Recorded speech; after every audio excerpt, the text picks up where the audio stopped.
എന്റെ അയ്യരെ ഒത്തു കിട്ടി. എന്ത് പണി ചെയ്യാനും അവൻ തയ്യാറാ. അവനൊന്ന് രക്ഷപ്പെട്ടാ മതി.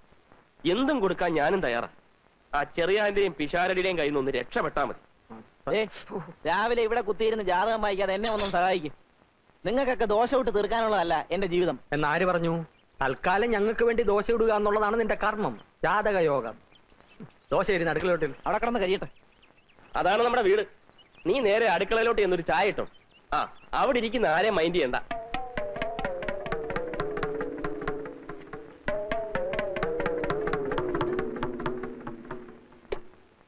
നീ ഏതാടാ? എടാ കൊച്ചനെ, നീ നല്ലോണം ആലോചിച്ചോ? വീട് മാറി കയറിയതാണോ? അല്ല, ഞാൻ ഈ വീട്ടിലേക്ക് തന്നെയാ വന്നത്. എന്നോട് പറഞ്ഞു ആരോടും മിണ്ടാ അടുക്കളയിൽ ചെന്ന് ചായ ഇട്ടോളാൻ. ആര്? മറ്റേ ചേട്ടൻ. മറ്റേ ചേട്ടനോ? അതെ, ഈ ചേട്ടൻ. നിങ്ങൾ എന്റെ ഒരു വന്ന്.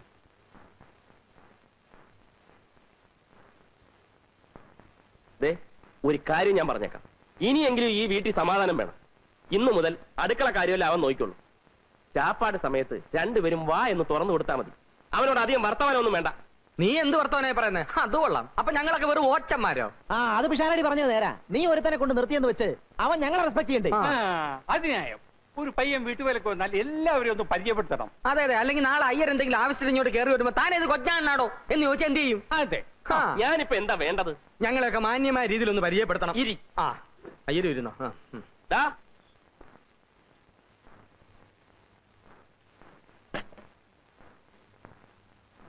ഇന്നു മുതൽ നിനക്ക് 3 ചേട്ടന്മാരാണുള്ളത്. 3 അല്ല 4. 3 ചേട്ടന്മാരും ഒരപ്പൂപ്പനും. എല്ലാവരെയും നീ ഒരുപോലെ കാണണം, സ്നേഹിക്കണം, അനുസരിക്കണം. എന്താടാ അതിന്റെ പേര്? രാംകുമാർ ചെങ്ങമനാട്. നീ ചെങ്ങമനാട് മൊത്തം മേടിച്ചോ? അല്ലേലും രാംകുമാർ എന്നൊക്കെ വിളിക്കാൻ വലിയ പാടാ. വല്ല IAS ഓഫീസറെയും വിളിക്കുവാന്ന് ചോദിച്ചു. നമുക്കിവനെ രാമാന്ന് വിളിക്കാം. വിളിക്കാനൊരു സുഖമുണ്ട്, പുണ്യവും കിട്ടും. രാമ രാമ. അത് മതി. എന്താടാ എന്റെ നക്ഷത്രം? ചിത്തിര. എന്താ?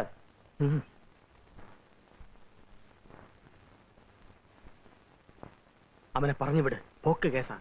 ചിത്തിര നക്ഷത്രം, അക്കുടി നാശം, സ്ഥാനഭ്രംശ, ധനക്ഷയൻ, അഖില ശരീര അസ്വാസ്ഥ്യ ദുഃഖാന്തിത. താൻ തന്നെ പാട് നോക്ക്, ഒരു കുഴപ്പമില്ല. നീ ഒന്നേ, നീ അവന്റെ ചെവി ശ്രദ്ധിച്ചോ?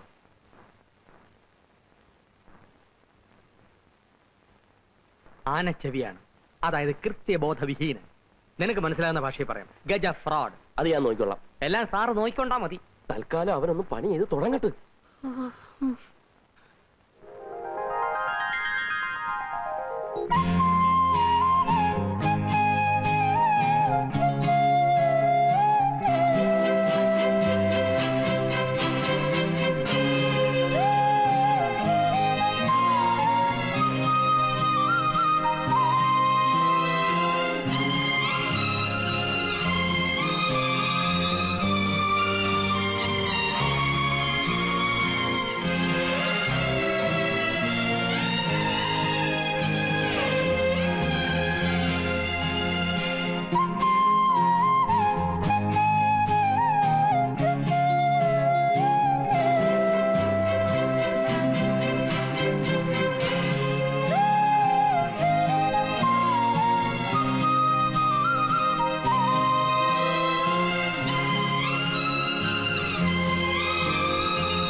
എങ്ങനുണ്ട് ഊണ്?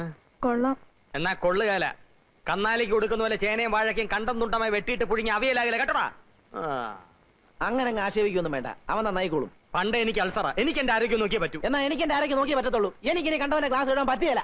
വേലക്കാരൻ വരുന്നതിന് മുമ്പ് അതിന്റെ കുഴപ്പം, ഇപ്പൊ വന്നപ്പോ അതിലും കുഴപ്പം.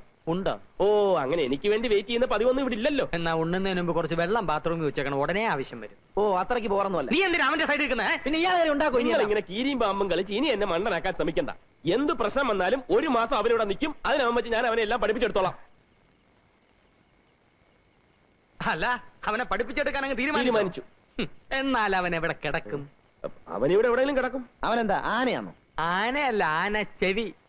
ചിത്തിര നക്ഷത്രമാണ്, സൂക്ഷിച്ചില്ലേ ഇരിക്കുന്നിടം തോണ്ടും. അവൻ പിഷാരടിയുടെ കൂടെ കിടന്നോളും. പറ്റുകയല്ല, ഒരു വർഷത്തേക്ക് ആരുമായും സഹശയനം പാടില്ല. ഓമനക്കുട്ടന്റെ കൂടെ കിടക്കട്ടെ. എല്ലാം ഓമനക്കുട്ടന്റെ പള്ളിക്ക് വെച്ചു. വൈകുന്നേരം വരെ പണിയെടുത്ത് രാത്രി സ്വല്പം പാട്ട് കേട്ട് കിടന്നുറങ്ങുന്നതാണ് എന്റെ ഏറ്റവും വലിയ സന്തോഷം. അത് പങ്കിടാൻ ഞാൻ ആരെയും അനുവദിക്കില്ല. ചെറിയാറ്റം ഒന്ന് സഹകരിക്കും. അയ്യോ, അത് മാത്രം പറ്റിയല്ല. നിങ്ങൾക്കറിയാമല്ലോ, കാഞ്ഞിരപ്പള്ളിയിൽ തന്നെ സ്വന്തം അനിയൻ വന്നിട്ട് ഞാൻ എന്റെ കൂടെ കിടത്തിയോ? കയ്യിൽ നിന്ന് കാശ് കൊടുത്ത് ഹോട്ടലിൽ മുറി എടുത്ത് കൊടുത്ത് താമസിപ്പിച്ചു. എന്റെ കൂടെ ആരെയും കിടന്നാൽ എനിക്ക് ഉറക്കം വരികയില്ല. ഇവനെ എവിടെങ്കിലും ഒന്ന് കിടത്തണമല്ലോ. എവിടെങ്കിലും കിടത്തിയാ പോരാ, ഭദ്രമായിട്ട് കിടത്തണം. എന്തൊരു സംസാരം ഇത്!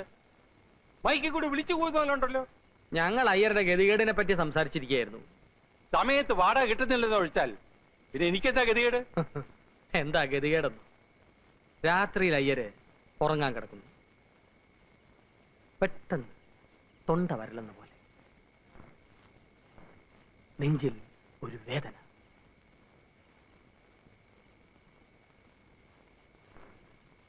സംഭവിക്കാൻ വേണ്ടി പറയുന്നതല്ല.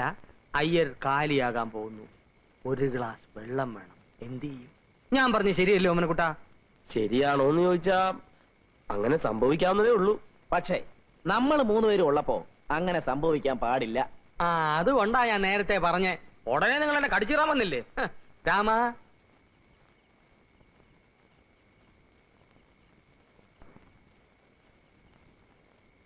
രാമ, നീ പകൽ മുഴുവൻ ഇവിടുത്തെ പണിയൊക്കെ തീർത്തിട്ട് രാത്രി അയ്യരുടെ കൂടെ പോയി കിടന്നോണം.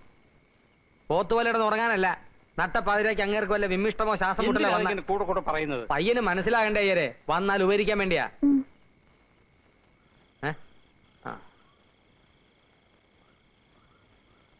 ഷാരടി, നിങ്ങളല്ലേ പറഞ്ഞത് അവൻ ആനച്ചെവിയാണ്, സൂക്ഷിക്കണം. ശുദ്ധ ബ്രാഹ്മണന്മാർക്ക് അതൊന്നും ഏശയില്ല. പിന്നൊരു കാര്യം, അവന്റെ രണ്ട് കൈകളും ഒന്ന് സൂക്ഷിച്ചു. അതെന്താ? അവന്റെ കയ്യിലിരിപ്പ് അങ്ങനെ. രാമ, നീ ചെല്ലേ. പോ പോ. വാടാ, വാ. രാവിലെ ഇനി എത്തിയേക്കണേ. അയ്യരെ അവന് പുതയ്ക്കാൻ ഒരു കമ്പിളി കൊടുത്തേക്ക്.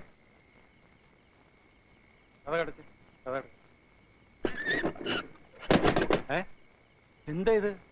എന്താടപ്പാ നീ അടച്ച്?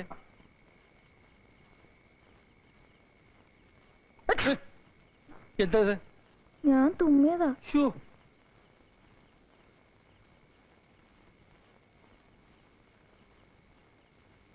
നിന്റെ കൈ എവിടെ?